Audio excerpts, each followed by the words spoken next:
എല്ലാവരും സുഖമായിരിക്കുന്നോ? ഇന്നത്തെ നമ്മുടെ സ്പെഷ്യല് ഉച്ചയ്ക്ക് ലഞ്ചിനുള്ള കറികളാണ്. അപ്പോൾ ഞാനതൊന്ന് പരിചയപ്പെടുത്തി തരാം കേട്ടോ.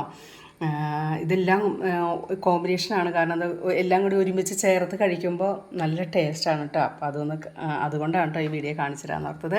ഇത് നമ്മുടെ ഉണക്കിറച്ചിയാണ് കേട്ടോ. അതിൻ്റെ ഷോർട്ട് വീഡിയോയിൽ ഞാൻ നേരത്തെ ഇട്ടിട്ടുണ്ട് ഉണക്കിറച്ചി ഉണ്ടാക്കുന്നത്. വേനലിൽ ഉണക്കി വെച്ചാൽ നമുക്ക് മഴക്കാലത്ത് ആവശ്യമുള്ളപ്പോൾ ഇതെടുത്ത് ചതച്ച് ചുമന്നുള്ളിയും വെളുത്തുള്ളിയും വേപ്പലയും ചതച്ചിട്ട് ഇത് എണ്ണയ്ക്കകത്ത് ആദ്യം ഇത് ഇറച്ചി ശരിയാക്കി എടുത്തതിന് ശേഷം നമ്മൾ ചതച്ച് വെച്ചതെല്ലാം ഇട്ട് ഇത്തിരി മുളക് പൊടി, മഞ്ഞൾപ്പൊടി, കുരുമുളക് പൊടി ഇട്ട് നല്ല രുചിയാണ്. നോക്കൂ, എല്ലാവരും ഒന്ന് ചെയ്ത് നോക്കണം കേട്ടോ. ഞാൻ ചോറിൻ്റെ സൈഡിലേക്ക് അത് ആവശ്യത്തിനുള്ളത് ഇട്ടിട്ടുണ്ട്. പിന്നെ നമ്മളിത് ഇന്നലെ കാണിച്ചിരുന്ന ചമ്മന്തിപ്പൊടിയുണ്ട്, അത് നമുക്കൊന്ന് എടുക്കാം.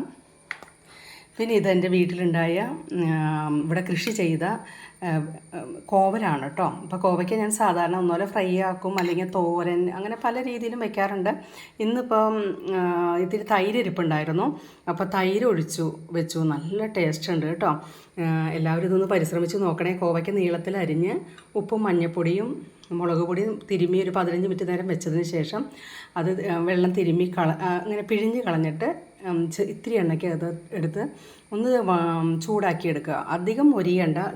ഇപ്പോൾ അതിൽ വാട്ടി എടുത്ത് കഴിഞ്ഞിട്ട് ഒരുവിധം വാടിക്കഴിയുമ്പോൾ അതിലേക്ക് കട്ട തൈരുണ്ടല്ലോ അതൊഴിക്കുക. നല്ല രുചിയായിരിക്കും. അപ്പോൾ നമുക്ക് വേറെ ചാറുകടിയുടെ ആവശ്യമില്ല, ഇതിൽ തന്നെ ഉണ്ട് എല്ലാം. ഇത് നമുക്കെടുക്കാം. ഇതെല്ലാം നമുക്ക് ഒരുമിച്ച് ചേർത്ത് കഴിക്കുമ്പോൾ വേറെ നമുക്കൊരു കറിയുടെ ആവശ്യമില്ല. അല്ലെങ്കിൽ അതിനോട് കൂടെ ഇന്നിപ്പോൾ ഫ്രൈ ഒക്കെ ഉള്ളത് കൊണ്ട് ഒരു സാലഡ് ഉണ്ടാക്കിയിട്ടുണ്ട് കേട്ടോ. അപ്പോൾ സാലഡ് ഉണ്ടാക്കിയിട്ടുണ്ട്.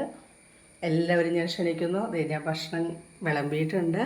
എല്ലാവരും ഈ കറിയൊന്ന് ഉണ്ടാക്കി നോക്കണം കേട്ടോ. ഇഷ്ടപ്പെട്ടെങ്കിൽ സബ്സ്ക്രൈബ് ചെയ്യണം, ലൈക്ക് ചെയ്യണം കേട്ടോ. Okay, by.